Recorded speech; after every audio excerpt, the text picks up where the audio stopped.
Welcome to crazy জিওজ। আজকে আমি আলোচনা করব ক্লাস 8-এর জন্য রায় মার্টিন কোশ্চেন ব্যাংক 2026-এর সেকেন্ড সামেটিভ ইভ্যালুয়েশনের জিওগ্রাফির ক্ষেত্রে যে 3 নম্বর স্কুল আছে, অর্থাৎ বজবজ পিকে হাই স্কুল, তার সমস্ত জিওগ্রাফির কোশ্চেনগুলো। প্রথমেই দেখে নাও একের দিকে যে কোশ্চেনগুলো আছে। একে দেখো, পৃথিবীতে নিম্নচাপ বলয় আছে, অপশান সি হবে রাইট অ্যান্সার, 4টি। নিরক্ষী নিম্নচাপ বলয় 1টি এবং উপমহাদেশীয় নিম্নচাপ বলয় 2টি, তবে প্রধান বলয় হিসেবে ধরলে 4টি বলয় নিম্নচাপের আওতায় পড়ে। 2 নম্বরে দেখো, বাণিজ্য বায়ু বলা হয় কাকে? অ্যান্সার হবে অপশান এ, অর্থাৎ আয়ন বায়ুকে। 3 নম্বরে দেখো, যে তাপমাত্রার বায়ু সম্পৃক্ত হয় তাই হলো, অপশান সি হবে রাইট অ্যান্সার, শিশিরাঙ্ক। 4 নম্বরে দেখো, উত্তর আমেরিকার সর্বোচ্চ পর্বতশৃঙ্গ হলো, অপশান ডি হবে রাইট অ্যান্সার, মাউন্ট ম্যাককিনলে, বর্তমান যেটি ডেনালি নামে পরিচিত। 5 নম্বর কোশ্চেন দেখো, পৃথিবীর রবারের রাজধানী বলা হয়, অপশান এ হবে রাইট অ্যান্সার, একরনকে। 6 নম্বর কোশ্চেন দেখো, পৃথিবীর দীর্ঘতম পর্বতমালা হলো, অপশান সি হবে রাইট অ্যান্সার, আন্দিজ পর্বতমালা। হবে 2-এর দাগে যে শূন্যস্থান পূরণগুলো আছে দেখে নাও। 2-এর একে দেখো, 40 ডিগ্রি দক্ষিণ অক্ষরেখা বরাবর পশ্চিম থেকে পূর্বে সশব্দে প্রভাবিত পশ্চিমা বায়ুকে কি বলে? পশ্চিমা বায়ুকে গর্জনশীল চল্লিশা বলে। শূন্যস্থানে গর্জনশীল চল্লিশা বসবে, নিচে অ্যান্সারটা দেওয়া আছে। 2 নম্বর কোশ্চেন দেখো, উচ্চচাপ থেকে নিম্নচাপের দিকে চলাচলের সময় বায়ু সোজা পথে প্রভাবিত না হয়ে উত্তর গোলার্ধে ড্যাশ বেঁকে প্রভাবিত হয়। উত্তর গোলার্ধে কোন দিকে বাঁকে? ডান দিকে বাঁকে। আর দক্ষিণ গোলার্ধে বাম দিকে বাঁকে। উত্তর গোলার্ধে হবে ডান দিকে বেঁকে প্রভাবিত হয়। 3 নম্বর কোশ্চেন দেখো, ড্যাশ মেঘে আকাশ ছেয়ে গেলে তাকে ম্যাকারেল আকাশ বলে। কোন মেঘে? সিরোকিউমুলাস মেঘে আকাশ ছেয়ে গেলে তাকে ম্যাকারেল আকাশ বলা হয়, ম্যাকারেল স্কাই বলে। 4 নম্বরে দেখো, উত্তর আমেরিকার ড্যাশ শহরকে পৃথিবীর কসাইখানা বলা হয়, এটা তো জানো। উত্তর আমেরিকার শিকাগো শহরকে পৃথিবীর কসাইখানা বলা হয়। 5 নম্বর কোশ্চেন দেখো, পৃথিবীর উচ্চতম হ্রদ হলো দক্ষিণ আমেরিকার ড্যাশ। পৃথিবীর উচ্চতম হ্রদ হলো দক্ষিণ আমেরিকার টিটিকাকা, দক্ষিণ আমেরিকার টিটিকাকা। 3-এর দাগের যে সত্য মিথ্যা নির্বাচন আছে সেগুলো দেখে নাও। 3-এর একে, পৃথিবীর বৃহত্তম মোটর গাড়ি নির্মাণ কেন্দ্র ডেট্রয়েট, এটা সত্য। 2 নম্বরে দেখো, পৃথিবীর উচ্চতম জলপ্রপাত ওরিনাকো নদীর উপর সৃষ্ট অ্যাঞ্জেলা জলপ্রপাত বা অ্যাঞ্জেল জলপ্রপাত, এটাও সত্য। 3 নম্বরে দেখো, চিনুক হলো একটি শীতল ও শুষ্ক স্থানীয় বায়ু, এটা কিন্তু মিথ্যা হবে, এটা একটা উষ্ণ ও শুষ্ক বায়ু, শীতল কিন্তু নয়। 4 নম্বরে দেখো, যে যন্ত্রের সাহায্যে বৃষ্টিপাতের পরিমাণ মাপা হয় তাকে ব্যারোমিটার বলে, এটা মিথ্যা হবে। বৃষ্টিপাত মাপা হয় রেন গেজ দিয়ে, ব্যারোমিটার দিয়ে কেবল বায়ুর চাপই মাপা হয়। 4-এর দাগে দেখো, নিচের প্রশ্নগুলি এক কথায় উত্তর দিতে বলেছে। কোন স্থানীয় বায়ুকে তুষার ভক্ষক বলা হয়? আনসার হবে চিনুক, চিনুককে তুষার ভক্ষক বলা হয়। 2 নম্বরে দেখো, কোন মেঘকে বাম্পি ক্লাউড বলা হয়? অ্যান্সার হবে স্ট্র্যাটোকিউমুলাস মেঘকে বাম্পি ক্লাউড বলা হয়। 3 নম্বরে দেখো, কর্ডিলেরা শব্দের অর্থ কী? কর্ডিলেরা শব্দের অর্থ, অ্যান্সার দেখো শৃঙ্খল বা পর্বত শ্রেণীকে কর্ডিলেরা বলা হয়। 4 নম্বরে দেখো, পৃথিবীর বৃহত্তম সুপেয় জলের হ্রদের নাম কি? সুপিরিয়র হবে, সুপেয় বা মিষ্টি জলের হ্রদ যেটা, সেটাকে বলছে সুপিরিয়র হ্রদ। 5 নম্বরে দেখো, আমেরিকা যুক্তরাষ্ট্রের কোথায় সর্বাধিক গম চাষ হয়? অ্যান্সার হবে প্রেইরি তৃণভূমি অঞ্চলে সবচেয়ে বেশি গম চাষ হয়। 6 নম্বরে দেখো, কোন কোন নদী মিলিত হয়ে লা প্লাটা সৃষ্টি হয়েছে? অ্যান্সার হবে পারানা, প্যারাগুয়ে, উরুগুয়ে নদী মিলিত হয়ে লা প্লাটা সৃষ্টি করেছে। 7 নম্বর কোশ্চেন দেখো, মাংস রপ্তানিতে কোন দেশ পৃথিবীতে প্রথম স্থান অধিকার করে? আর্জেন্টিনা। মাংস রপ্তানিতে আর্জেন্টিনা পৃথিবীতে বর্তমানে প্রথম স্থান অধিকার করে। 5-এর দাগে যে কোশ্চেনগুলো আছে দেখে নাও, নিচের প্রশ্নগুলির সংক্ষিপ্ত উত্তর দিতে বলছে। একে দেখো, সাময়িক বায়ু কাকে বলে? উদাহরণ দাও, এটা হয়েছে আগের স্কুলগুলোতে, আগের ভিডিওগুলো দেখতে পারো। বছরের নির্দিষ্ট সময় বা নির্দিষ্ট দিনের নির্দিষ্ট সময় যে বায়ু প্রভাবিত হয় তাকে সাময়িক বায়ু বলছে, যেমন স্থলবায়ু, সমুদ্র বায়ু। বছরের নির্দিষ্ট সময় প্রভাবিত হতে পারে অথবা দিনের নির্দিষ্ট সময় যে বায়ু প্রভাবিত হয় তাকে স্থানীয় সাময়িক বায়ু বলা হচ্ছে, যেমন স্থলবায়ু ও সমুদ্র বায়ু। 2 নম্বরে সমবর্ষণ রেখার সংজ্ঞা দিতে বলেছে। সমবর্ষণ অর্থাৎ কি? সম মানে কি একই, বর্ষণ মানে কি বৃষ্টিপাত, একই বৃষ্টিপাতযুক্ত রেখা কাকে বলা হচ্ছে? মানচিত্রে সমান বৃষ্টিপাতযুক্ত অঞ্চলগুলোকে যে রেখা দ্বারা যুক্ত করা হয় তাকে সমবর্ষণ রেখা বলা হয়। অর্থাৎ যে যে অঞ্চলে একই রকমের বৃষ্টিপাত হয়, ধরো পশ্চিমবঙ্গকে যদি ধরি, ধরো পূর্ব মেদিনীপুরে একরকম বৃষ্টিপাত হয়, তার পাশাপাশি দক্ষিণ 24 পরগনা একরকম বৃষ্টিপাত হয়, উত্তর 24 পরগনা একই বৃষ্টিপাত হয়। আর ধরো আমি উপকূলবর্তী জেলাগুলোকে ধরলাম,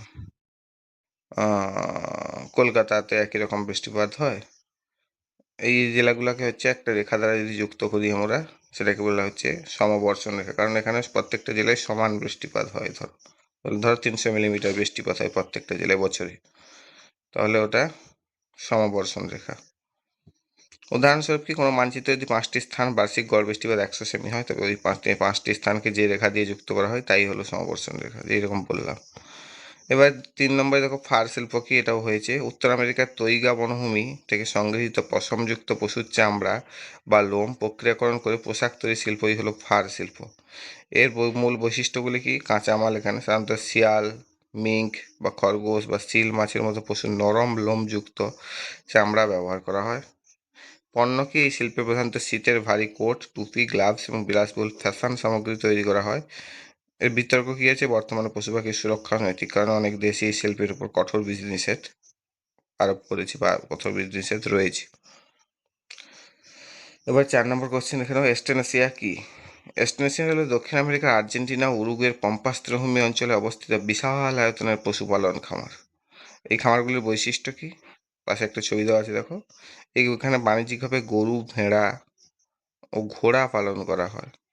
খামারগুলো বিশাল এলাকা জুড়ে বিস্তৃত থাকে। এই খামারের মালিকদের বলা হয় এস্টেনেসিয়ারো, আর খামারের শ্রমিকদের বলা হয় গাউচো। মনে রাখবে, মালিকদের এস্টেনেসিয়ারো বলা হয় আর শ্রমিকদের গাউচো বলা হয়। এস্টেনেসিয়া কিন্তু একটা জায়গার নাম, দক্ষিণ আমেরিকার আর্জেন্টিনা উরুগুয়ের পম্পাস তীরভূমি অঞ্চলে অবস্থিত। যে পশুপালন খামারগুলো আছে সেগুলোকে এস্টেনেসিয়া বলা হয়। এস্টেনেসিয়া জায়গার নাম নয়, পশুপালন খামারগুলোকে বলা হয়। এটা দক্ষিণ আমেরিকা ও আর্জেন্টিনা উরুগুয়ের পম্পাস তীরভূমি অঞ্চলে অবস্থিত। এবার 5 নম্বরে দেখো, কোন স্থানীয় বায়ুকে দ্য ডক্টর বলে এবং কেন বলে?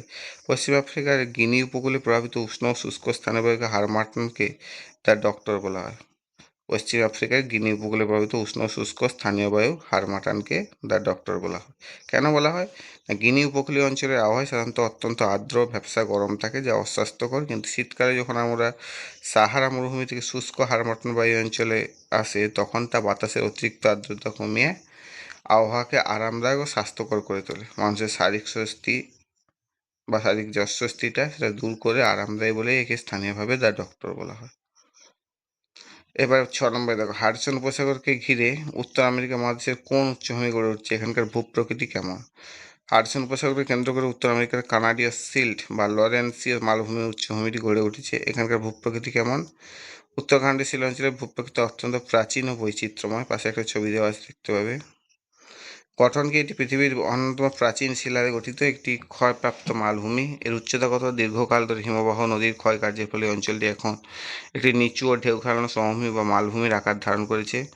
এখানে হ্রদ কি, হিমবাহের কার্যের ফলে এখানে প্রচুর হ্রদ যেমন গ্রেট বিয়ার, গ্রেট সেলফ সৃষ্টি হয়েছে। ভূমি কি, অঞ্চলের ভূমি পাথুরে এবং চাষাবাদের জন্য খুব একটা উপযোগী নয়, তবে এটি খনিজ সম্পদে অত্যন্ত সমৃদ্ধ।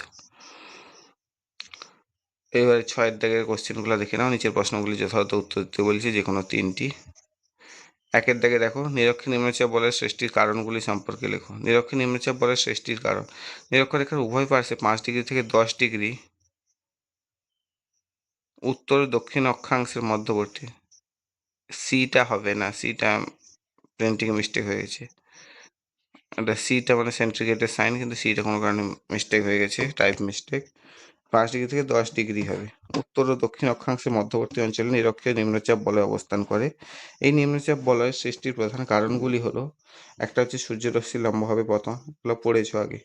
নিরক্ষীয় অঞ্চলে সারা বছর সূর্যরশ্মি লম্বভাবে পড়ে, ফলে এখানকার বায়ু অত্যন্ত উষ্ণ ও হালকা হয়ে উপরে উঠে যায়, যা নিম্নচাপ সৃষ্টি করে। 2 নম্বরে হচ্ছে অধিক জলীয় বাষ্প থাকে। এই অঞ্চলে জলভাগের পরিমাণ বেশি হয় এবং তীব্র উষ্ণতায় বাষ্পীভবন বেশি হয়। বায়ুতে জলীয় বাষ্প বেশি থাকলে বায়ু হালকা হয়, যা নিম্নচাপ সৃষ্টিতে সহায়তা করে। এগুলো দুটো কারণ। 3 নম্বর কারণ দেখো, পৃথিবীর আবর্তন গতি। নিরক্ষীয় অঞ্চলে পৃথিবীর আবর্তন বেগ সবচেয়ে বেশি। এরপরে ঊর্ধ্বগামী উষ্ণ আর্দ্র বায়ু উত্তর ও দক্ষিণ দিকে ছিটকে যায়, ফলে বায়ুর ঘনত্ব কমে গিয়ে নিম্নচাপ তৈরি হয়।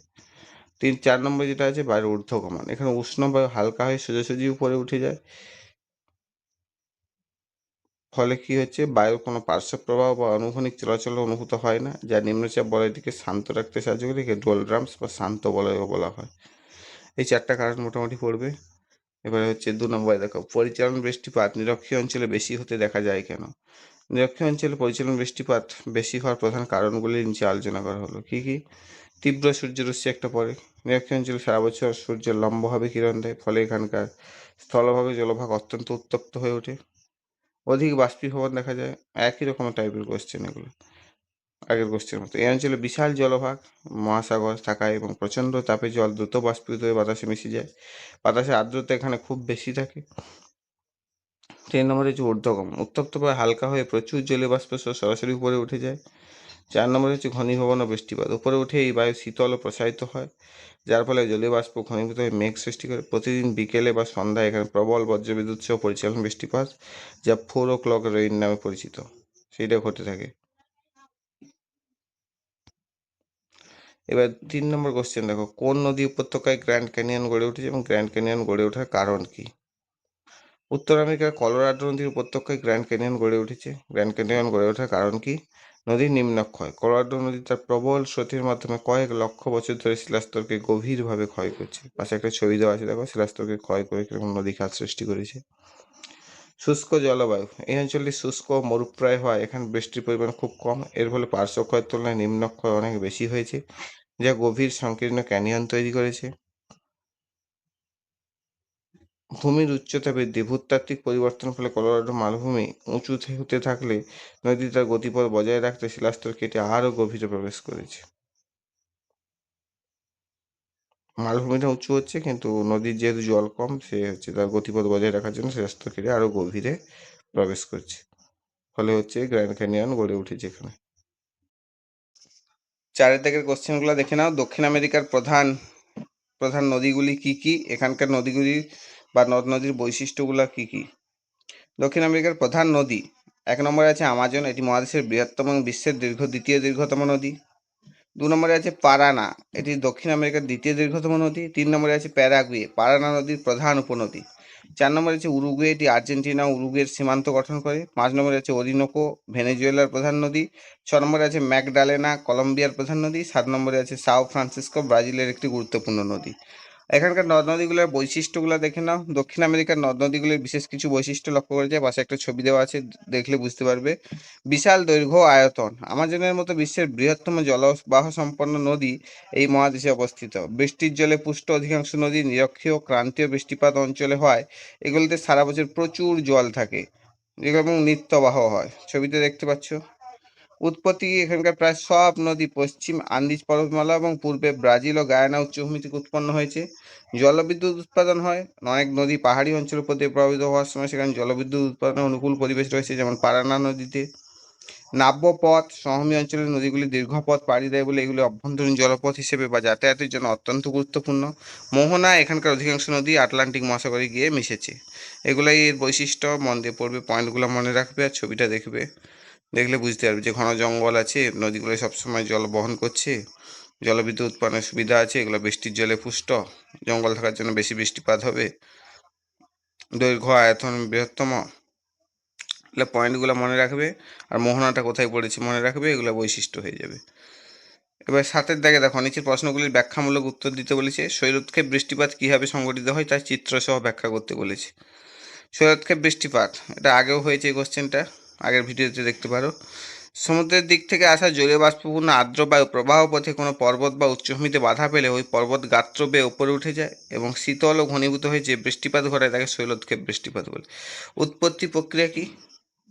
বায়ুর বাধা, সমুদ্র থেকে আসা আর্দ্র বায়ু ভূপৃষ্ঠের উপর দিয়ে প্রভাবিত হওয়ার সময় কোনো পর্বতশ্রেণীতে বাধা পায়। প্রথমে দেখো ছবিতে পর্বতশ্রেণীতে বাধা পাচ্ছে, এবারে কী হচ্ছে, বাধা পেয়ে উপর দিকে উঠছে, বাধা পেয়ে কী হচ্ছে, 2 নম্বরে ঊর্ধ্বগমন হচ্ছে। বাধা পেয়ে বায়ু পর্বতের ঢাল বেয়ে উপরে উঠে থাকে, উপরে ওঠার ফলে বায়ুর চাপ কমে এবং বায়ু প্রসারিত হয়, যার ফলে বায়ুর তাপমাত্রা কমে যায়। কমে গেল, বায়ুর তাপমাত্রা কমে গেলে কী হবে, ঘনীভবন হবে। 3 নম্বরে কনডেনসেশন, বায়ু সম্পৃক্ত হওয়ার পর জলীয় বাষ্প ঘনীভূত হয়ে মেঘে পরিণত হলো, উপরে মেঘ তৈরি হলো, ছবিতে দেখো। এবার হয়ে যাওয়ার পরে 4 নম্বরে কী হবে, বৃষ্টিপাত হবে। মেঘ হলে কী হবে, বৃষ্টি হবে। পর্বতের যে ঢাল বরাবর বায়ু উপরে উঠছে সেই ঢাল বা প্রতিবাদ ঢাল যাকে বলছে, সেখানে কী হয়, প্রচুর বৃষ্টিপাত হয়। আর তার বিপরীত দিকে যখন বায়ুটা যখন যাচ্ছে জলীয় বাষ্প শেষ করে, তখন কী হচ্ছে, বায়ু পর্বত অতিক্রম করে যখন বিপরীত ঢালে পৌঁছায়, সেটা অনুপাত ঢাল, তখন তাতে জলীয় বাষ্প খুব কম থাকে এবং নিচে নামার সময় বায়ুর উষ্ণতা বেড়ে যায়, তাই এই ঢালে খুব কম বৃষ্টিপাত হয়।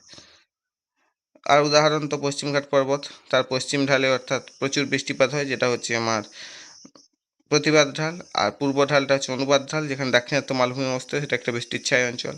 আর তেমনভাবে আরেকটা এক্সাম্পল হলো চেরাপুঞ্জি বনাম শিলং আছে। চেরাপুঞ্জিতে প্রচুর বৃষ্টিপাত হয়, খাসি পাহাড়ের দক্ষিণ ঢাল যেটা হচ্ছে আমার প্রতিবাদ ঢাল, আর হচ্ছে তার বিপরীত দিকে হচ্ছে অনুবাদ ঢাল। শিলংয়ে হচ্ছে বৃষ্টিপাত হয় না, কম হয়। এটা আগের ভিডিওতে দেখে আসবে। আর অথবা কি আছে, অথবার কোশ্চেন যেটা আছে দেখে নাও, নিয়ত বায়ু প্রবাহ কাকে বলে? পৃথিবীর বায়ুচাপ বলয়গুলির সঙ্গে পৃথিবীর নিয়ত বায়ু প্রবাহের সম্পর্ক লেখো। এই কোশ্চেনটা আগের যে স্কুলটা ছিল সেখানেও হয়েছে, সেখানে দেখতে পারো। সেখানে দুটো বায়ুচাপ বলয়ের সঙ্গে সম্পর্ক চেয়েছিল, এখানে সবগুলোর সঙ্গে সম্পর্ক চেয়েছে। পৃথিবীর উপর দিয়ে যে বায়ু সারা বছর নির্দিষ্ট দিকে এবং নির্দিষ্ট পথে প্রভাবিত হয় তাকে নিয়ত বায়ু প্রবাহ বলে। উদাহরণ আয়ন বায়ু, পশ্চিমা বায়ু, মেরু বায়ু। পৃথিবীর বায়ুচাপ বলয়গুলির সঙ্গে নিয়ত বায়ু প্রবাহের সম্পর্ক। বায়ুচাপ বলয়ের সঙ্গে নিয়ত বায়ু প্রবাহের সম্পর্ক খুবই ঘনিষ্ঠ, কারণ বায়ুচাপ বলয়গুলি আছে বলেই নিয়ত বায়ু প্রবাহের উৎপত্তি ঘটেছে। বায়ুচাপ বলয়সমূহ কী কী? উত্তর ও দক্ষিণ গোলার্ধে মিলে ভূপৃষ্ঠের মধ্যে 7টি বায়ুচাপ বলয় আছে। এগুলি হলো নিরক্ষীয় নিম্নচাপ বলয়, 2 নম্বর হচ্ছে কর্কটীয় উচ্চচাপ বলয়, 3 নম্বর হচ্ছে মকরীয় উচ্চচাপ বলয়, 4 নম্বরে সুমেরুবৃত্ত প্রদেশীয় নিম্নচাপ বলয়, 5 নম্বরে কুমেরুবৃত্ত প্রদেশীয় নিম্নচাপ বলয়, 6 নম্বরে সুমেরুদেশীয় উচ্চচাপ বলয়, 7 নম্বরে কুমেরুদেশীয় উচ্চচাপ বলয়। মাঝখানে যে নিরক্ষীয় নিম্নচাপ বলয় ধরা হয়, একটা উত্তরে একটা দক্ষিণে, কর্কটীয় উচ্চচাপ, মকরীয় উচ্চচাপ। তারপরে আবার একটা উত্তরে সুমেরুবৃত্ত প্রদেশীয় নিম্নচাপ, কুমেরুবৃত্ত প্রদেশীয় নিম্নচাপ। তারপরে আবার উপরে সুমেরুদেশীয় উচ্চচাপ, আবার নিচে দেখো কুমেরুদেশীয় উচ্চচাপ। এইভাবে হচ্ছে 7টা ভাগ আছে, ছবি অনুসারে দেখবে। এবারে প্রথম যেটা আছে নিয়ত বায়ু প্রবাহ। নিয়ত বায়ু প্রবাহটা কি? কোশ্চেনটার অ্যান্সার একটু বড় করে দেওয়া আছে, যতটা সম্ভব মনে রাখার চেষ্টা করুন। ভূপৃষ্ঠের স্থায়ী উচ্চচাপ বলয় থেকে নিম্নচাপ বলয় দিকে সারা বছর নির্দিষ্ট পথে নির্দিষ্ট গতিতে যে বায়ু প্রবাহিত হয় তাকে নিয়ত বায়ু বলে। এটি প্রধানত 3 প্রকার। আয়ন বায়ু, যেটা ট্রেড উইন্ডস বলছে, পশ্চিমা বায়ু, ওয়েস্টার্লিজ আছে, মেরু বায়ু, পোলার উইন্ডস আছে। এবারে আয়ন বায়ুর সঙ্গে বায়ুচাপ বলয়ের সম্পর্ক কি? নিরক্ষীয় নিম্নচাপ বলয় উত্তরে ও দক্ষিণে দুটি উপক্রান্তি উচ্চচাপ বলয় থাকার জন্য এই দুই উচ্চচাপ বলয় থেকে নিরক্ষীয় নিম্নচাপ বলয়ের দিকে অক্ষরেখার মধ্যে সারা বছর ধরে আয়ন বায়ু নিয়মিতভাবে নির্দিষ্ট পথে প্রবাহিত হয়। এই জন্য একে বাণিজ্য বায়ুও বলা হয়। এই বায়ু ধরে আগে পালতোলা জাহাজগুলো বাণিজ্য করতো। এই হচ্ছে আয়ন বায়ুর প্রকারভেদকে আমরা প্রধানত 2 প্রকার জানি, উত্তর পূর্ব আয়ন বায়ু আর দক্ষিণ পূর্ব আয়ন বায়ু। নিরক্ষীয় নিম্নচাপ বলয় থেকে দুদিক থেকে নিরক্ষীয় নিম্নচাপ বলয় যে বায়ুটা আসে।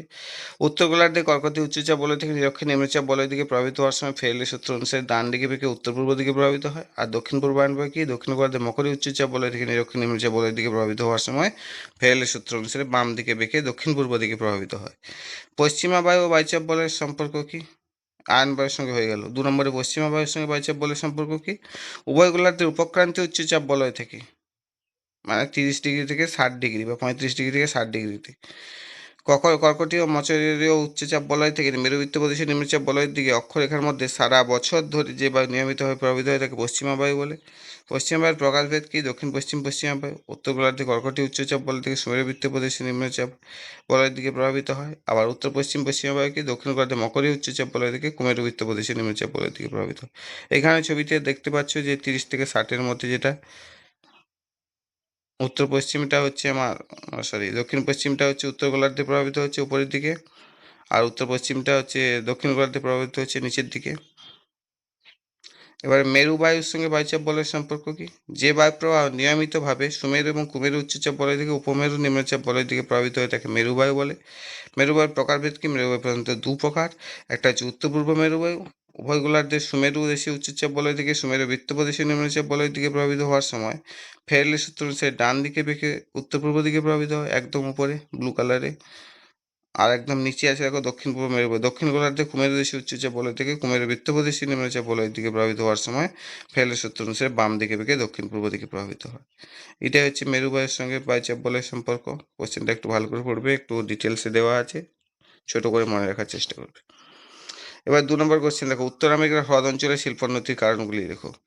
উত্তর আমেরিকার হ্রদ অঞ্চলে বিশ্বের অন্যতম প্রধান শিল্পাঞ্চলের উন্নতির কারণগুলি হলো খনিজ সম্পদের সহজলভ্যতা, নিকটবর্তী মেসাবি রেঞ্জ থেকে উন্নত মানের আকরিক লোহা ও পেন্সিল পাওয়া যায়, পেন্সিলের জন্য কি গ্রাফাইট পাওয়া যায়।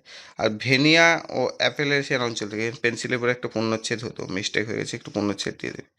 ভেনিয়া ও অ্যাপেলেশিয়ান অঞ্চল থেকে কয়লা পাওয়া যায়। আর পরিবহন ব্যবস্থা কি? পঞ্চহ্রদ এখানে আছে, সুপিরিয়র, মিশিগান, হুরন, ইরি আর অন্টারিও আছে, এবং সেন্ট লরেন্স নদীর সুলভ জলপথ পরিবহনে সাহায্য করে, মনে রাখবে। 3 নম্বর পয়েন্ট কি? পর্যাপ্ত জলজ সম্পদ এখানে পাওয়া যায়। হ্রদগুলি থেকে শিল্প এবং পানীয় জলের জন্য পর্যাপ্ত জল যোগান পাওয়া যায়, যা উন্নত পরিকাঠামো, উন্নত সড়কপথ, রেলপথ এবং সুলভ বিদ্যুৎ, নায়াগ্রা জলপ্রপাত থেকে জলবিদ্যুৎ শিল্পায়নকে সহায়তা করেছে।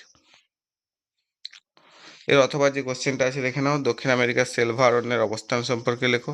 এই অরণ্যের জলবায়ু ও উদ্ভিদ প্রাণীর বৈশিষ্ট্যগুলি সম্পর্কে লেখো। দক্ষিণ আমেরিকার আমাজন নদীর অববাহিকা নিরক্ষরেখার উভয় পাশে 0 ডিগ্রি থেকে 10 ডিগ্রি উত্তর দক্ষিণ অক্ষরেখার মধ্যে এই চিরহরিৎ অরণ্য বা সেলভা অবস্থিত। দক্ষিণ আমেরিকার আমাজন নদী অববাহিকার নিরক্ষীয় জলবায়ু অঞ্চলে যে গভীর চিরহরিৎ বনভূমি দেখা যায় তাকে সেলভা বলে। এটি মূলত ব্রাজিল, কলম্বিয়া, পেরু এবং ভেনেজুয়েলার বিস্তীর্ণ অংশ জুড়ে অবস্থিত। মনে রাখবে কোথায় কোথায় অবস্থিত, ব্রাজিল, কলম্বিয়া, পেরু আর ভেনেজুয়েলার বিস্তীর্ণ অঞ্চল, আর 0 ডিগ্রি থেকে 10 ডিগ্রি উত্তর এবং দক্ষিণ অক্ষরেখার মধ্যে। এর জলবায়ুর কী কী বৈশিষ্ট্য আছে? অত্যাধিক উষ্ণতা হয়, নিরক্ষরেখার নিকটবর্তী হয়, এখানে সারা বছর গড়ে তাপমাত্রা থাকে প্রায় 25 ডিগ্রি সেন্টিগ্রেড থেকে 27 ডিগ্রি সেন্টিগ্রেড। প্রচুর বৃষ্টিপাত হয়, এখানে প্রতিদিন বিকেলে পরিচালন বৃষ্টিপাত হয় যা 4 o'clock রেইন নামে পরিচিত। বার্ষিক গড় বৃষ্টিপাতের পরিমাণ 200 থেকে 250 সেন্টিমিটার। কেননা এখানে প্রচুর ঘন জঙ্গল আছে তাই বৃষ্টিপাত বেশি হয়। গাছ ইভাপোরেশন বা বাষ্পীভবন বেশি করে, ফলে মেঘ বেশি সৃষ্টি হয়, বৃষ্টিপাত বেশি হয়। আর্দ্রতা কি? সারা বছর বাতাসে জলীয়বাষ্পের পরিমাণ খুব বেশি থাকে বলে পরিবেশ গুমোট ও অস্বস্তিকর হয়। জলীয়বাষ্প বেশি থাকলে বেশি ঘাম বেরোবে, অস্বস্তিকর পরিবেশ তৈরি হবে। এইবার দেখো উদ্ভিদের বৈশিষ্ট্য কী কী হয়, এগুলো আগেও পড়েছে। চিরহরিৎ অরণ্য, গাছের পাতা কখনোই একসঙ্গে ঝরে যায় না, তাই বনভূমি সারা বছর সবুজ থাকে। এই আগের ছবিটাতেও দেখেছো।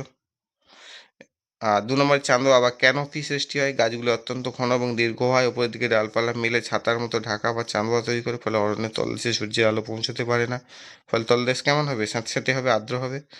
3 নম্বরে কি বৈচিত্র্য কি? এখানে মেহগিনি দেখা যায়, রোজউড দেখা যায়, রবার, আয়রনউড প্রভৃতি শক্ত কাঠের গাছের বনভূমি প্রচুর দেখা যায়। আর প্রাণী বৈশিষ্ট্য কি আছে? বিচিত্র বন্য প্রাণী, এখানে যেমন জাগুয়ার, পুমা, বানর দেখা যায়, তেমনি গাছে গাছে অলস প্রকৃতির স্লথ বাস করে। সরীসৃপ ও পতঙ্গ কি দেখা যায়? বিশাল আকৃতির অ্যানাকোন্ডা, সাপ, কুমির, বিষাক্ত ট্যারেন্টুলা, মাকড়সা এবং মাছি অরণ্যের অন্যতম বাসিন্দা। পাখি ও জলজ প্রাণী কি আছে? রঙিন ম্যাকাও দেখা যায়, তুকান পাখি এবং আমাজনের হিংস্র পিরানহ ও ডলফিন মাছ দেখা যায়।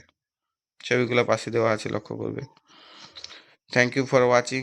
এইটুকু পর্যন্তই। কোশ্চেনগুলো ভালো করে পড়বে এবং কিছু কিছু কোশ্চেন আগের ভিডিওতে আলোচনা করছি, সেখান থেকেও দেখতে পারো। আর যদি বুঝতে না পারো কমেন্ট করবে, পারলে ভালো লাগলে বন্ধুদেরকে শেয়ার করো, লাইক করবে, আর সাবস্ক্রাইবটা করে বেল আইকনটা প্রেস করে রাখো, তাহলে পরবর্তী ভিডিওগুলো খুব তাড়াতাড়ি পাবে। টাটা।